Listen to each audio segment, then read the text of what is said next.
نحمده ونصلي على رسوله الكريم أما بعد فأعوذ بالله من الشيطان الرجيم بسم الله الرحمن الرحيم ليس عليكم جناح أن تبتغوا فضلا من ربكم فإذا أفضتم من عرفات فاذكروا الله عند المشعر الحرام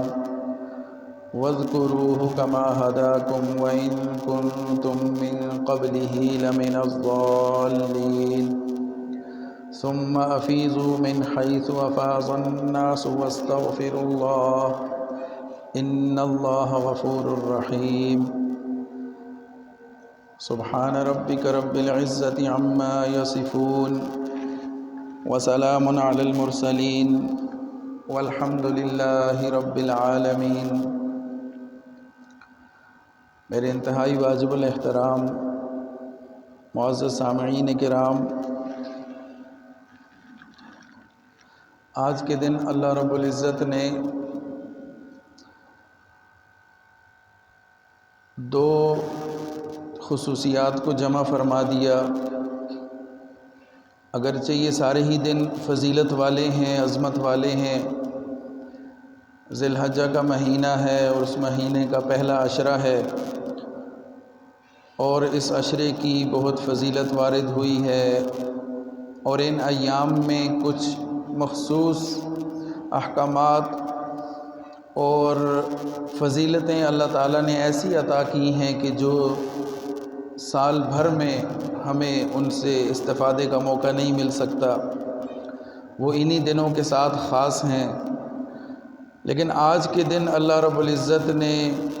دو خصوصیات، بلکہ یوں کہا جائے کہ تین خصوصیات کو ان میں سے آج کے دن جمع فرما دیا۔ پہلی خصوصیت تو یہ کہ آج جمعے کا دن ہے، اور دوسری خصوصیت یہ کہ ذی الحجہ کی 9 تاریخ ہے، یوم عرفہ ہے، اور ایک خصوصیت یہ کہ تکبیرات تشریق بھی آج سے شروع ہو چکی ہیں۔ تو اللہ تعالیٰ نے آج کے دن ان فضیلتوں کو جمع کر دیا۔ اللہ تعالیٰ ہمیں ان سے استفادہ کرنے کی اور ان کو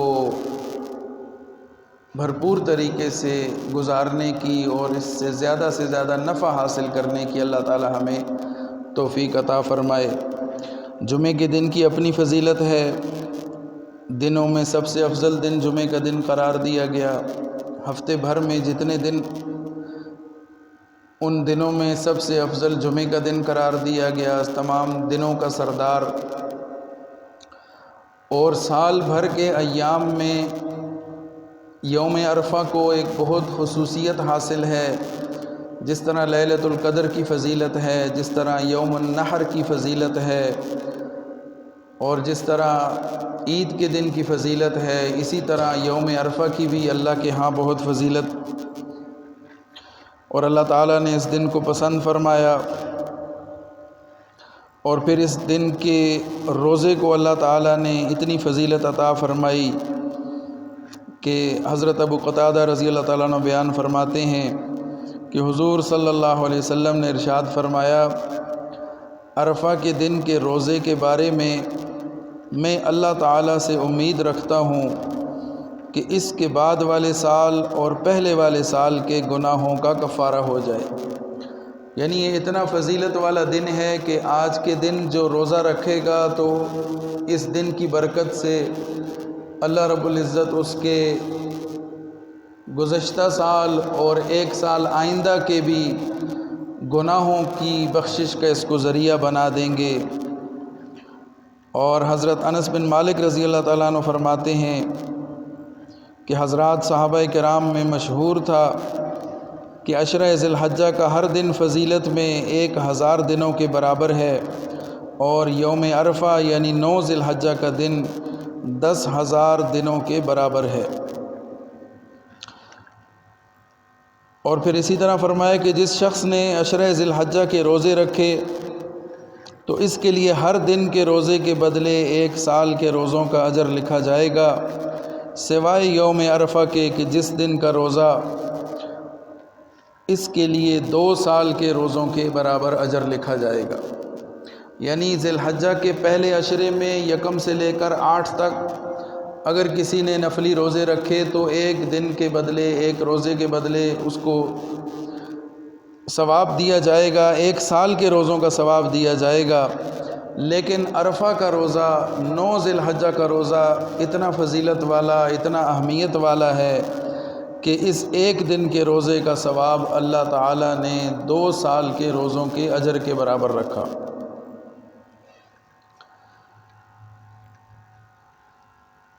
تو آج کے دن اللہ تعالیٰ نے عرفہ کا روزہ اور 9 ذی الحجہ اور پھر جمعہ کا دن اور پھر آج ہی کے دن تکبیرات تشریق کی ابتدا ہونا، تو یہ اللہ تعالیٰ نے ہمیں خوش نصیب ہیں ہم کہ اللہ تعالیٰ نے ہمیں یہ موقع نصیب فرمایا۔ اب اس دن کی اہمیت کو سمجھنا ہے اور اپنا وقت زیادہ سے زیادہ اللہ کی یاد میں اور اعمال کے ساتھ گزارنا ہے۔ اس دن کی فضیلت اس وجہ سے ہے کہ 9 ذی الحجہ کو رکن اعظم، حج کا رکن اعظم ادا کیا جاتا ہے اور میدان عرفات میں حجاج کرام جمع ہوتے ہیں، اللہ رب العزت کے حضور پیش ہوتے ہیں اور آہوزاری کرتے ہیں، اللہ سے اپنے گناہوں کی بخشش مانگتے ہیں۔ وقوف عرفہ 9 ذی الحجہ کو ہوتا ہے، اس لیے اس دن کو یوم عرفہ قرار دیا گیا، اور اس دن کو اللہ رب العزت فرشتوں پر فخر فرماتے ہیں اپنے بندوں کو دیکھ کر، اور ان کا اس طرح سے والہانہ اور عقیدت کے ساتھ اور عشق و محبت کے ساتھ اللہ کے حضور پیش ہونا اور میدان میں پہنچ کر اللہ سے آہوزاری کرنا، اس پر اللہ رب العزت فرشتوں کے ہاں فخر فرماتے ہیں کہ کس طرح میرے بندے میرے سامنے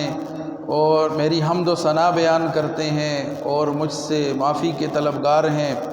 تو اس دن کو اللہ تعالیٰ نے فضیلت بخشی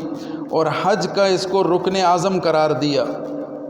یعنی حاجی اگر حج کے دوران وقوف عرفہ نہ کر سکے تو اس کا حج ادا ہی نہیں ہوتا۔ حج کے جو فرائض ہیں ان میں سے ایک فرض وقوف عرفہ ہے کہ عرفہ کے میدان میں جا کر وقوف کرنا اور دن وہاں پر گزارنا، تو یہ حجاج کرام کے لیے لازمی قرار دیا کہ اس کے بغیر حج کا تصور ہی ختم ہو جاتا ہے۔ اور پھر حج کتنی بڑی فضیلت والی ایک عبادت ہے کہ جسے اللہ تعالیٰ نے امت مسلمہ کے لیے ایک تحفے کے طور پر عطا کیا، اور ایسی عبادت کہ جس میں قدم قدم پر اللہ رب العزت کی حمد و ثنا ہے، اللہ تعالیٰ کے حضور انسان کی جو ہے وہ اپنی عاجزی کو ظاہر کرنا ہے اور اللہ کے حوالے خود کو کرنا ہے، اپنی جان اپنا مال سب کچھ قربان کر کے اللہ کے دربار میں پہنچنا ہے، اللہ کے گھر میں پہنچ کے ارکان کو ادا کرنا ہے۔ اور حج وہ عظیم عبادت ہے کہ جس کے بارے میں نبی اکرم صلی اللہ علیہ وسلم کا ارشاد ہے۔ حضرت عبداللہ بن عمر فرماتے ہیں کہ حضور نے فرمایا، اللہ تعالیٰ کے راستے کا مجاہد اور حاجی اور عمرہ کرنے والا، یعنی یہ 3 قسم کے لوگ، یعنی جہاد کرنے والا، مجاہد، حج کرنے والا یا عمرہ کرنے والا، اللہ تعالیٰ کا وفد ہیں، یہ اللہ تعالیٰ کا وفد ہیں، اور اللہ تعالیٰ نے انہیں بلایا تو یہ نکل کھڑے ہوئے، اور ان لوگوں نے اللہ تعالیٰ سے مانگا تو اللہ تعالیٰ نے عطا فرما دیا، یعنی ان کی دعائیں مقبول ہیں، یہ جو کچھ مانگیں گے عطا ہوگا۔ حضرت ابو ہریرہ رضی اللہ تعالیٰ عنہ فرماتے ہیں کہ حضور اکرم صلی اللہ علیہ وسلم نے فرمایا، اللہ تعالیٰ حاجی کی بھی مغفرت فرما دیتے ہیں اور اس شخص کی بھی جس کے لیے حاجی استغفار کرتا ہے۔ تو حجاج کرام حج ادا کر چکے، کل کا دن گزر چکا، وہاں چونکہ عرفہ کا دن کل تھا، وقوف عرفہ ہو چکا، اور آج وہاں عید کا دن بھی ہے، یوم النحر بھی ہے، قربانی کا دن بھی ہے، اور آج ہی کے دن حجاج کرام اپنے دیگر ارکان ادا کریں گے، اور اس میں بڑے شیطان کو کنکریاں مارنا، قربانی کرنا، اور اس کے بعد حلق کرنا یعنی سر کے بال اتارنا، اور ان امور کے بعد وہ اپنے حج کے جو احرام ہے اس سے نکل آتے ہیں۔ احرام کی پابندیاں ان سے ختم ہو جاتی ہیں، صرف ایک کام باقی ہے اور وہ ہے طواف زیارت۔ تو وہ 10 ذی الحجہ کو بھی کر سکتے ہیں، اگلے دن بھی کر سکتے ہیں۔ طواف زیارت حرم شریف میں جا کر بیت اللہ کا طواف کرنا، اور پھر اس کے ساتھ سعی کرنا صفا اور مروہ کی، یہ طواف زیارت کہلاتا ہے، اور یہ بھی حج کے فرائض میں سے ہے۔ حج کی کل 3 فرض ہیں، ایک تو احرام باندھنا حج کی نیت سے، دوسرا وقوف عرفہ کرنا، عرفات کے میدان میں وقوف کرنا 9 ذی الحجہ کو، اور تیسرا جو فرض ہے وہ طواف زیارت ہے، اور وہ آج کے دن حجاج کرام کر سکتے ہیں۔ کچھ لوگ کر چکے ہوں گے، کچھ کبھی کرنے کے لیے جا رہے ہوں گے۔ تو حج ایک عاشقانہ عبادت ہے، اور حج ایک ایسی عبادت ہے کہ جس میں انسان وہ مناظر دیکھتا ہے اور ان جگہوں پر سے ہو کے آ جاتا ہے کہ جن کو اللہ تعالیٰ نے اپنی نشانیاں قرار دیا، شعائر اللہ قرار دیا، اور ان جگہوں کو، ان مقامات کو برکت والا بنایا، ان کا تذکرہ قرآن مجید میں آیا۔ تو جو جگہیں، جن جگہوں کا ذکر ہم قرآن میں پڑھتے ہیں، جو آیات ہم تلاوت کرتے ہیں، ان جگہوں پر جانے کی فضیلت حاجی کو حاصل ہو جاتی ہے۔ حج کی برکت سے میدان عرفات کی زیارت ہو جاتی ہے، مینا کا میدان، وہاں پر رہنے کی سعادت حاصل ہوتی ہے، اسی طرح مزدلفہ کے اندر رات گزارنے کی سعادت حاصل ہوتی ہے، اور ابراہیم علیہ السلام کی وہ سنت کہ جب انہوں نے شیطان کو کنکریاں ماری، شیطان انہیں بہکانے کے لیے آتا، بار بار رکاوٹ ڈالتا، روکنے کی کوشش کرتا، بہلانے کی کوشش کرتا کہ اپنے بچے کو ذبح کرنے کے لیے نہ لے کر جائیں، اور اللہ کا حکم پورا کرنے میں رکاوٹیں ڈالتا، کوشش کرتا، تو ابراہیم علیہ السلام اسے دھتکارتے، اسے کنکریاں مارتے۔ تو وہ ادا بھی حجاج کرام کو اس عمل کو کرنے کی بھی توفیق مل جاتی ہے، وہ سعادت بھی حاصل ہوتی ہے۔ اسی طرح بیت اللہ کا طواف کرنا، بیت اللہ کی زیارت کرنا، اور پھر بیت اللہ میں لگے ہوئے کنارے پر ایک حجر اسود جو کہ جنت کا پتھر ہے، اس حجر اسود کے بوسے لینا یا اس کا استلام کرنا، پھر رکن یمانی اور حجر اسود کے درمیان دعاؤں کا اہتمام کرنا، پھر حتیم کے اندر جا کر نوافل ادا کرنا، اور خانہ کعبہ کی زیارت، یہ بذات خود ایک بہت بڑی عبادت ہے، اور وہاں پر اترنے والی اللہ رب العزت کی جو طرف سے برکات ہیں، اور اللہ تعالیٰ کی طرف سے جو وہاں برکات اتر رہی ہیں ان کا حصول، اور اسی کے ساتھ ساتھ پھر مدینہ طیبہ کا سفر، رسول اللہ صلی اللہ علیہ وسلم کے دربار کی حاضری، اور بلا واسطہ نبی علیہ السلام کی قدموں میں حاضر ہو کے، خدمت میں حاضر ہو کے، اور وہاں پر صلاۃ و سلام پڑھنا، آپ علیہ السلام کے دربار میں پیش ہو کے درود پڑھنا، اور وہاں پر میدان احد کی زیارت کرنا، مسجد قباء جا کر نوافل پڑھ کے عمرے کی برکات حاصل کرنا، ثواب حاصل کرنا، اور دیگر زیارات کرنا، یہ سارے وہ امور ہیں کہ جو ایک اس حج کی عبادت کے ساتھ یہ ساری فضیلتیں بھی حاصل ہو جاتی ہیں۔ حجاج کرام کو حج کی ادائیگی کے ساتھ ایک تو حج کا فریضہ ادا ہو گیا، ساتھ ساتھ یہ جو خصوصیات ہیں یہ بھی حاصل ہوتی ہیں۔ تو اس لیے ایمان والوں کو ہمیشہ سے دل میں اللہ رب العزت کے دربار میں حاضر ہونے کی، اللہ کے گھر کی حاضری کی تڑپ دل میں رکھنی چاہیے، اور اللہ سے دعا کرنی چاہیے صدق دل کے ساتھ کہ اللہ تعالی ہمیں وہ منظر دکھائے، وہ اپنا بابرکت گھر دکھائے، اور وہ مقامات دکھائے کہ جہاں پر رسول اللہ صلی اللہ علیہ وسلم نے اللہ کے کلمے کی دعوت دی، آپ صلی اللہ علیہ وسلم نے جہاں پر زندگی گزاری اور جہاں پر آپ صلی اللہ علیہ وسلم نے وقت گزارا، صحابہ کرام کی جماعت تیار کی، ان کی تربیت کی، وہ مقامات اور ان جگہوں پر جانا نصیب ہو، یہ اللہ سے مانگیں گے تو اللہ تعالیٰ انشاءاللہ ضرور ہمیں اس گھر کی زیارت بھی نصیب فرمائیں گے اور مقبول حج کی سعادت بھی عطا فرمائیں گے۔ تو حج ایک عاشقانہ عبادت ہے، ایک والہانہ عبادت ہے، اور اس عبادت سے اللہ رب العزت اپنے بندے کے اندر عاجزی پیدا کرنا چاہتے ہیں۔ حج بنیادی طور پر خود کو مٹانے کا نام ہے اور اپنی انا کو، اپنے تکبر کو، اپنے غرور کو ختم کر دینے کا نام ہے کہ جب دو چادروں کے اندر لپٹ کر ننگے سر اور عرفات کے میدان میں، کبھی منا کے میدان میں، کبھی مزدلفہ کی ٹھنڈی رات اور کبھی شیطان کی کنکریاں، اور یہ سارا سلسلہ یہ ایک لباس میں اور ایک ہو کر ایک جگہ پر جمع ہو کر، کوئی امیر غریب کا فرق نہیں ہے اور کوئی عہدے منصب کا یہاں پر تقسیم نہیں ہے، سب ایک ہی حلیے میں ایک ہی منظر پیش کر رہے ہیں۔ تو حج کی یہ عاشقانہ عبادت ہے جو ایمان والوں کو ان کی اصل کی طرف لے کر جاتی ہے کہ یہ دنیا عارضی ہے، اور جس طرح ہم دنیا سے رخصت ہوں گے تو کفن پہنایا جائے گا، یہ احرام کی دو چادریں بھی ہمیں کفن کی یاد دلاتی ہیں۔ اور پھر حج کے حوالے سے حضرت عبداللہ بن مسعود رضی اللہ تعالیٰ عنہ کا ایک ارشاد ہے، فرماتے ہیں کہ اے لوگو، تمہیں 4 چیزیں قائم کرنے کا حکم دیا گیا ہے، اور وہ 4 چیزیں کیا ہیں؟ اقامت صلاۃ، ایتاء زکوٰۃ یعنی نماز ادا کرنا، زکوٰۃ کا دینا، تیسری چیز حج ادا کرو، اور چوتھی چیز بیت اللہ شریف کا عمرہ کرو۔ یعنی اقامت صلاۃ، ایتاء زکوٰۃ،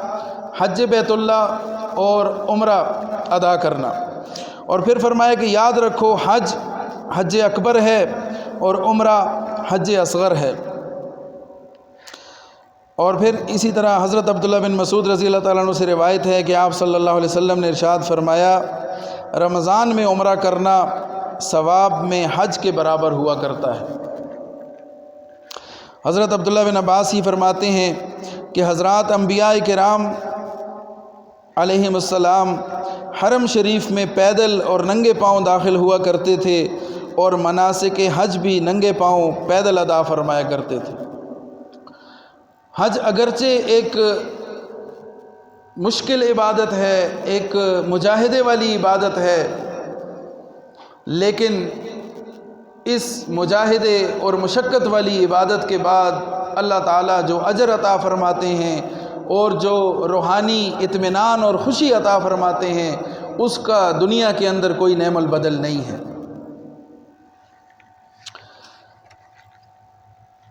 اور پھر حج کے دوران جو تلبیہ پڑھا جاتا ہے، اللہ تعالیٰ کی حمد و ثنا پڑھی جاتی ہے، اللہ کے سامنے اپنی حاضری لگوائی جاتی ہے، اس کی کیا فضیلت ہے؟ تو حضرت زید بن خالد جوہنی رضی اللہ تعالیٰ عنہ فرماتے ہیں کہ نبی اکرم صلی اللہ علیہ وسلم نے فرمایا، جبرائیل علیہ السلام میرے پاس آئے اور کہا، اے محمد صلی اللہ علیہ وسلم، اپنے صحابہ کرام کو حکم دیجئے کہ وہ تلبیہ اونچی آواز میں کہیں، کیونکہ تلبیہ حج کا شعار ہے۔ حج کے شعار میں سے ہے تلبیہ پڑھنا، لبیک اللہم لبیک، لبیک لا شریک لک لبیک، ان الحمد والنعمت لک والملک لا شریک لک۔ یہ جو الفاظ ہیں یہ تلبیہ کہلاتے ہیں، اور حجاج کرام کا یہ ترانہ ہے، یہ ان کی زبان پہ جاری ہو جاتا ہے یہ کلمہ، اور اس کلمے کو جب وہ ادا کرتے ہیں، اس کو پڑھتے ہیں، تو یہ ان کے لیے فضیلت میں سب سے بڑھ کر ہوتا ہے۔ اس دوران کوئی بھی ذکر اذکار اس عمل سے، اس ترانے سے بڑھ کر نہیں ہے ان کے لیے۔ تو حجاج کرام کا جو شعار ہے، جو ترانہ ہے، وہ تلبیہ ہے اور اسے فرمایا کہ اونچی آواز سے پڑھا جائے۔ حضرت عبداللہ بن عمر رضی اللہ تعالیٰ عنہ فرماتے ہیں کہ نبی اکرم صلی اللہ علیہ وسلم کا تلبیہ یہ تھا، لبیک اللہم لبیک لبیک لا شریک لک لبیک ان الحمد والنعمت لک والملک لا شریک لک۔ تو رسول اللہ صلی اللہ علیہ وسلم بھی انہی الفاظ کے ساتھ تلبیہ پڑھا کرتے۔ حضرت سہل بن سعد رضی اللہ تعالیٰ عنہ فرماتے ہیں کہ نبی اکرم صلی اللہ علیہ وسلم نے ارشاد فرمایا، جب بھی کوئی مسلمان تلبیہ پڑھتا ہے تو زمین کے ایک کنارے سے دوسرے کنارے تک اس کے دائیں بائیں جتنے بھی پتھر، درخت اور شہر یا گاؤں ہوتے ہیں وہ سب اس کے ساتھ تلبیہ پڑھتے ہیں۔ یعنی اللہ تعالیٰ کی مخلوقات، ایک شخص تلبیہ پڑھتا ہے، اس کے دائیں بائیں روئے زمین پر جتنی مخلوقات ہیں اور جتنے جاندار یا بے جان جتنی اشیاء ہیں، اللہ رب العزت ان کو توفیق یہ دے دیتے ہیں کہ وہ تلبیہ پڑھنے لگتے ہیں۔ تو یہ وہ بابرکت کلمات ہیں کہ جن کو اللہ کی ہر مخلوق ادا کرتی ہے، پڑھتی ہے۔ تو حاجی وہ خوش قسمت انسان ہوتا ہے کہ جو میدان عرفات میں جا کر اور منا میں جا کر اور مزدلفہ میں جا کر یہ کلمات کہنے کا اس کو یہ توفیق ملتی ہے اور یہ فضیلت حاصل ہوتی ہے۔ تو اس لیے حج کا شوق پیدا کرنا اپنے دلوں میں اور حج کے لیے کوشش کرنا اور حج کے لیے اپنی ساری صلاحیتوں کو لگانا، یہ بہت برکت کی بات ہے اور اس کے لیے ہمیں کوشش اور دعا ضرور کرنی چاہیے۔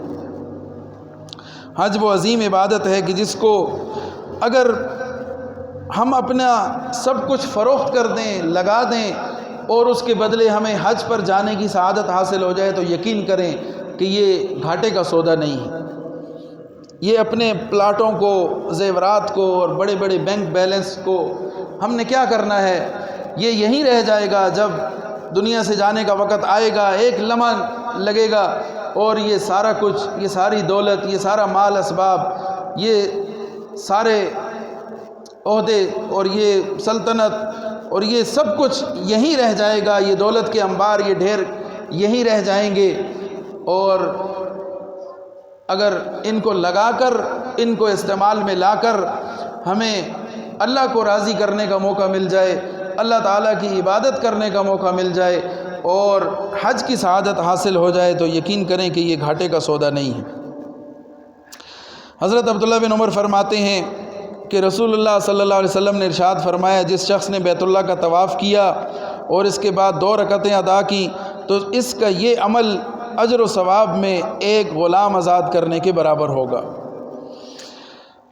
حضرت حمید بن ابی سویہ رحمہ اللہ فرماتے ہیں، میں نے ابن ہشام کو حضرت عطا بن ابی رباح کے دوران طواف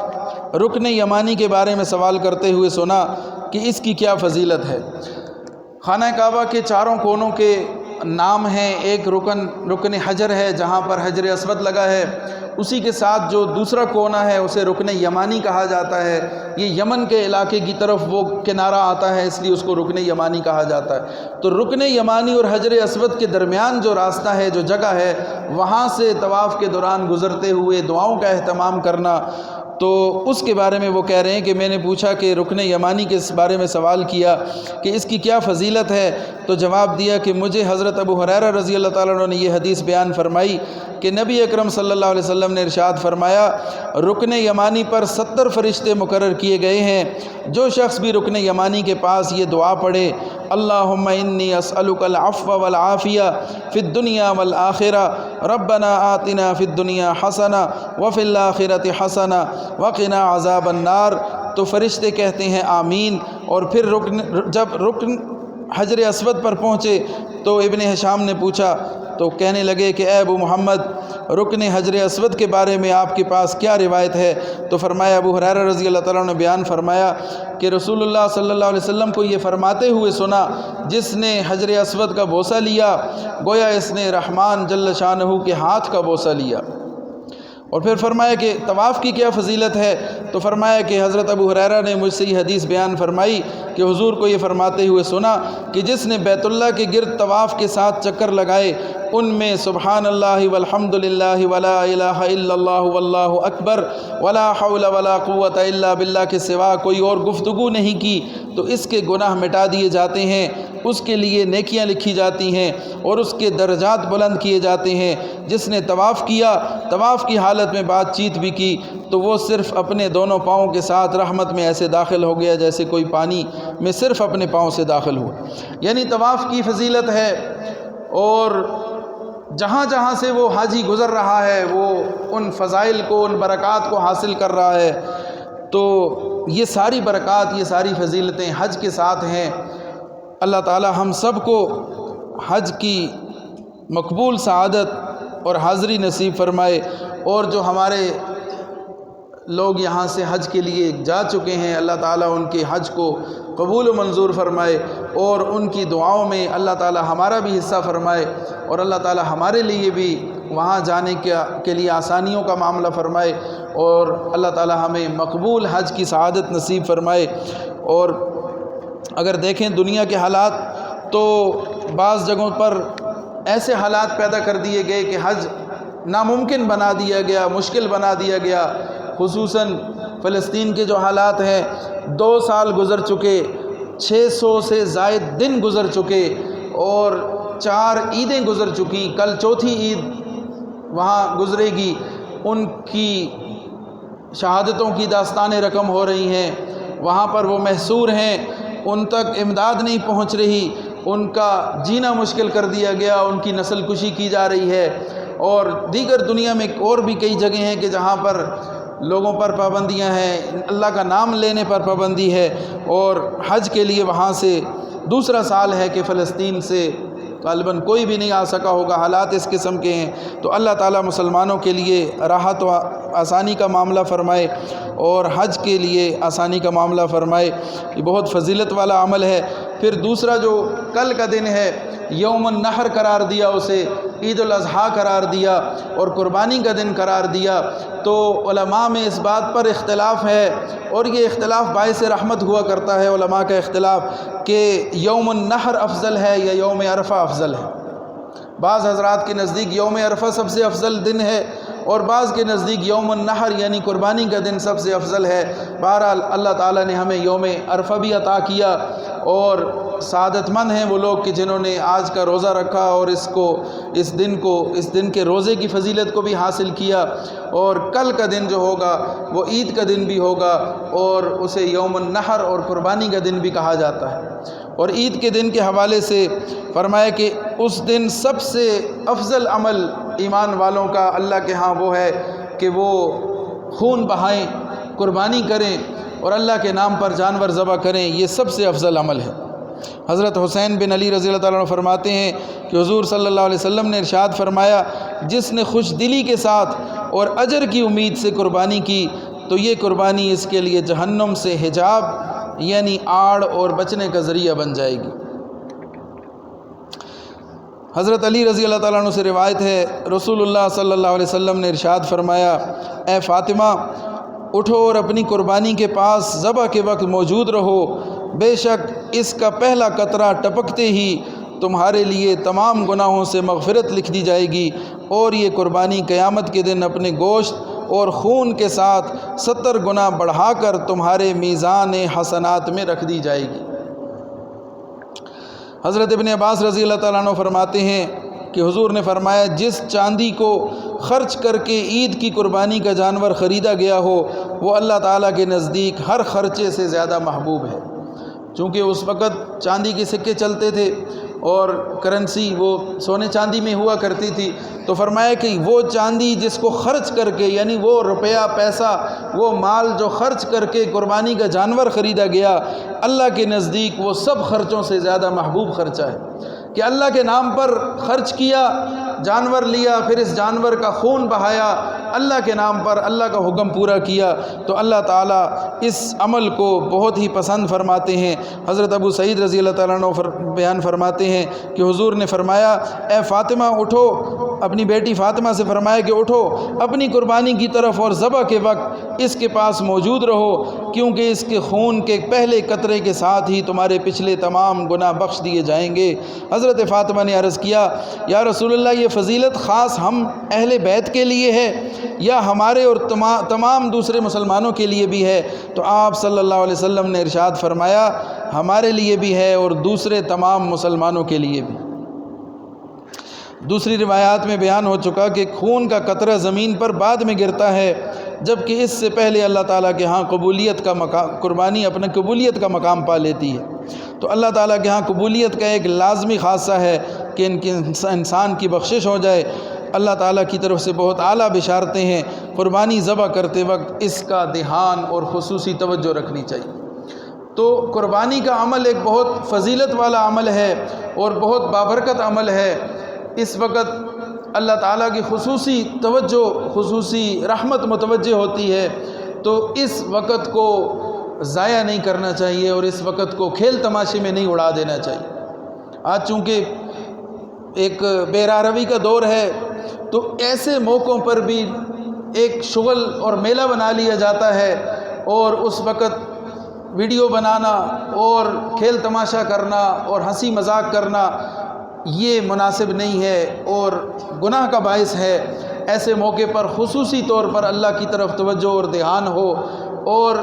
یہ سوچا جائے کہ یہ قربانی کا عمل ہوتے ہی اللہ نے بخشش کا وعدہ فرمایا ہے۔ تو جب اتنا مبارک عمل ہے اور یہ حضرت ابراہیم علیہ السلام کی سنت ہم پوری کر رہے ہیں، یہ رسول اللہ صلی اللہ علیہ وسلم کی سنت اور حکم ہم پورا کر رہے ہیں، اور ہم اس عمل کو ادا کر رہے ہیں کہ جو تمام انبیاء میں چلتا آیا ہے، اور سب سے پہلی قربانی کی جو مثال ملتی ہے وہ حضرت آدم علیہ السلام کے بیٹوں کی طرف سے کی گئی قربانی کی مثال ملتی ہے۔ وَاتْلُ عَلَيْهِمْ نَبَأَ بَنِي آدَمَ بِالْحَقِّ، اللہ تعالیٰ فرما رہے ہیں رسول اللہ سے کہ ان کو صحیح وہ واقعہ سنا دو، انہیں یاد دلا دو کہ جب آدم علیہ السلام کے بیٹوں نے قربانی کی تھی، اذ قربا قربانا فتقبل من احدہما ولم يتقبل من الآخر، جب ایک بیٹے کی قربانی قبول کر لی گئی اور دوسرے کی قربانی کو رد کر دیا گیا، تو وہ اپنے بھائی سے کہنے لگا حسد کی وجہ سے اور اس سے نفرت کی وجہ سے کہنے لگا کہ میں تجھے قتل کر دوں گا۔ تو اس کے بھائی نے بجائے غصہ کرنے کے بڑے اطمینان سے اس کو جواب دیا کہ اللہ تعالیٰ انما یتقبل اللہ من المتقین، اللہ تعالیٰ تو قبول کرتا ہے قربانی کو تقوی والوں سے۔ نیک لوگوں کی قربانی اللہ قبول کرتا ہے، تقوی والوں کی قربانی اللہ قبول کرتا ہے۔ تو تم نیکی اختیار کرو، تقوی اختیار کرو، یہ حسد، بغض اور جلنا چھوڑ دو، حسد کرنا چھوڑ دو، دشمنی کرنا چھوڑ دو، اللہ تمہاری بھی قبول کر لے گا۔ تو وہ طویل واقعہ ہے، اس کا وقت نہیں ہے، مختصر ہے وقت۔ تو بہرحال آدم علیہ السلام کے بیٹوں سے قربانی کا سلسلہ شروع ہوا، اور تمام انبیاء میں قربانی کا سلسلہ جاری رہا کسی نہ کسی صورت میں، اور پھر ابراہیم علیہ السلام نے جو قربانی کی اس کو اللہ تعالیٰ نے قیامت تک کے لیے اس ادا کو جاری و ساری فرما دیا، اور پھر رسول اللہ صلی اللہ علیہ وسلم نے عمر بھر قربانی کا عمل جاری رکھا، اور آپ صلی اللہ علیہ وسلم نے اپنی امت کے غرباء کی طرف سے بھی قربانی کی۔ تو جو لوگ قربانی کی استطاعت رکھتے ہیں ان کو اس میں ضرور حصہ لینا چاہیے، قربانی کرنی چاہیے اور ہر حال میں کرنی چاہیے، اس سے غفلت نہیں برتنی چاہیے۔ اور جو لوگ غربت کی وجہ سے اور گنجائش نہ ہونے کی وجہ سے قربانی نہیں کر سکتے تو انہیں بھی مایوس نہیں ہونا چاہیے، اس لیے کہ رسول اللہ صلی اللہ علیہ وسلم نے امت کے ان غریبوں کی طرف سے قربانی کر دی، اور ان کے لیے بھی فضائل ہیں، ان دنوں کے جتنے اعمال ہیں ان میں شامل ہو کر وہ فضیلت حاصل کر سکتے ہیں۔ تو اللہ تعالی ہمیں ایمان اور تقوی نصیب فرمائے، اور اللہ تعالی ہمیں قربانی کا جذبہ بھی نصیب فرمائے، اور عید کے دن قربانی کرنے کی بھی اللہ تعالی ہمت اور استقامت اور توفیق اللہ تعالی ہمیں عطا فرمائے۔ وآخر دعوانا ان الحمد للہ رب العالمین۔